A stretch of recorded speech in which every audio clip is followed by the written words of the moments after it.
সূরা আল ইনফিতার মক্কায় অবতীর্ণ। আয়াত সংখ্যা ১৯, পারা ৩০। সিজদা নেই, সিজদার আয়াত নেই।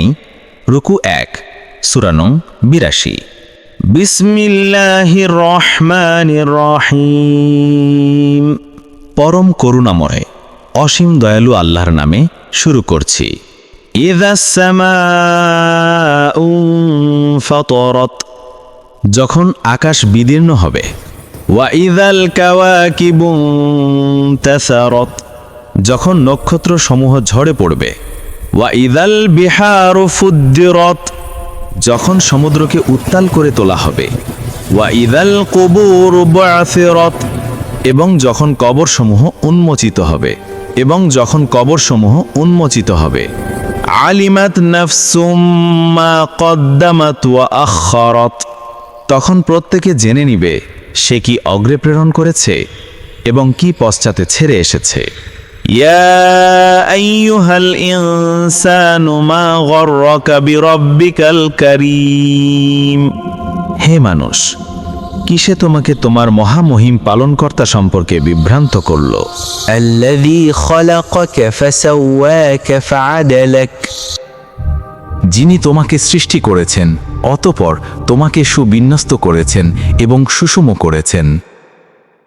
ফি আইয়ি সূরাতিন মা শাআ রাক্কাবাক, যিনি তোমাকে তার ইচ্ছামতো আকৃতিতে গঠন করেছেন। কাল্লা বাল তুকাযযিবুনা বিদ্দীন, কখনো বিভ্রান্ত হও না, বরং তোমরা দান প্রতিদানকে মিথ্যা মনে করো। ওয়া ইন্না আলাইকুম লাহাফিযীন, অবশ্যই তোমাদের উপর তত্ত্বাবধায়ক নিযুক্ত আছে। কিরামান কাতিবিন, সম্মানিত আমল লেখকবৃন্দ। ইয়ালামুনা মা তাফআলুন, তারা জানে যা তোমরা করো। ইন্নাল আবরার লাফি নাঈম, সৎকর্মশীলগণ থাকবে জান্নাতে। ওয়া ইন্নাল ফুজ্জার লাফি জাহিম, এবং দুষ্কর্মীরা থাকবে জাহান্নামে। ইয়াসলাউনাহা ইয়াউমাদ্দিন, তারা বিচার দিবসে তোথায় প্রবেশ করবে। ওয়া মা হুম আনহা বিগাইবুন,